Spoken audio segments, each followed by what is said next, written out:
For over 2 decades, the Presbyterians for a Better Georgia have been committed to getting support and to get in front of our politicians and the folks that make a difference around issues of health care and housing. They have been working quietly behind the scenes and also not so quietly. We have over 50 people here today throughout our presbytery getting in front of the leaders that represent them, asking them to care about certain bills and also to step away from certain bills. I always see people in our congregations eager to do some kind of service with our neighbors. And their first thought is often that that's meeting a basic need, some sort of hands-on, giving someone food or drink or clothing or shelter. But we have to ask ourselves as people of faith why our systems don't allow everyone to have food, clothing, shelter, and welcome. And advocacy is the way we try to create systemic change that would better support all of our neighbors. It's like another step, I think, to get into advocacy. That seems to be a challenge for a lot of people. There's just so many people who are turned off by politics. Presbyterians for Better Georgia was appealing because it provides an easy way to get involved. Even though that is your house, that is the people's house, it's intimidating to go into that building. So you have already crossed a huge barrier, and I get constituents all the time who ask, what is the most effective way for me to advocate? Is it postcards? Is it emails? Is it phone calls? And I often say, I hate to tell you this, but the most effective thing is if I see you in person down at the Capitol calling me to the ropes to talk about an issue. That will stay with me more than anything else you do. So congratulations, you are already utilizing the most effective method of talking to your elected officials today. And I'm proud that it's Presbyterians. Our member congregations are not homogeneous. They're different sizes. They're located in different communities.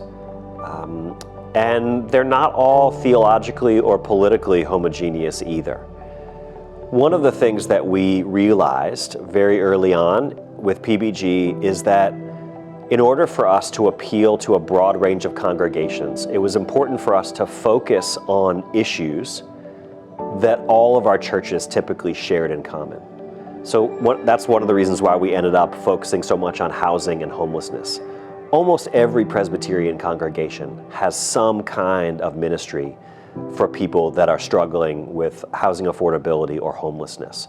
So for us to come to the congregations, we can now sort of say every year, year in, year out, every single year, PBG is going to focus on housing affordability and ending homelessness. And so that immediately says to the congregation, oh, this policy work is a direct extension of the work that we're committed to day in, day out, serving the people in our community. If anybody wants to see the importance and the impact of poverty and racism, just walk around our church grounds and you'll see so many people that have no place to sleep tonight. We try to make our church available for their needs with the Outreach and Advocacy Center and a night shelter.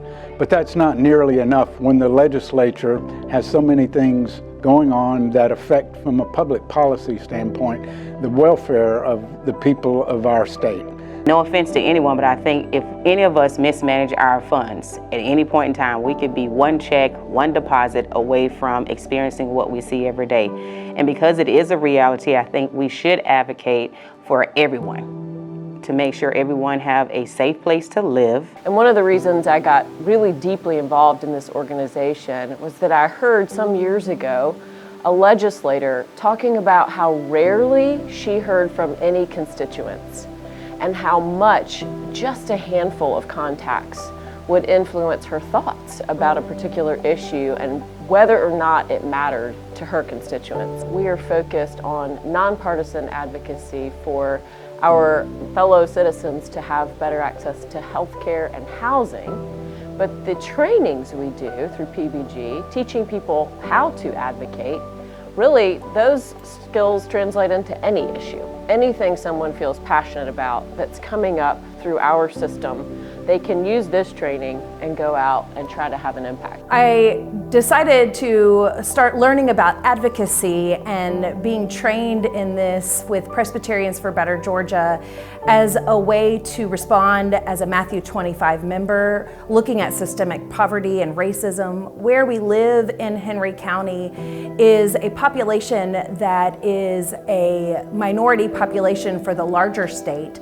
Our church at Stockbridge Presbyterian, we are the quote-unquote downtown church of Stockbridge, and so we're right by City Hall, and we are seeing an uptick of people needing resources of food and of clothing. As the pastor, I wanted to learn more about being an advocate. I wanted to see how our House and our Senate works, because it is our state government that has a lot to say about what we do. So if I learn a lot about here, then I'm able to learn a lot about how I can advocate for my people that are in Henry County and in Stockbridge specifically. Our involvement with Presbyterians for Better Georgia, we do a lot of advocating.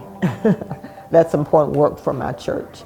And so it's easy for us to get involved with this process. If you get issues that are important to the people, then I think you find the support that you need. As a person of faith who hears people of faith use our faith to discriminate, to hate, to take away resources from people who are struggling, it matters so much to see people of faith like you who show up and say, you know what?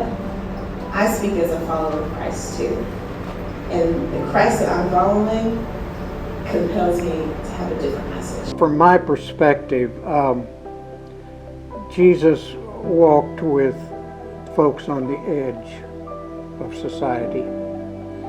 And I'd like to see the church walk that edge a little more.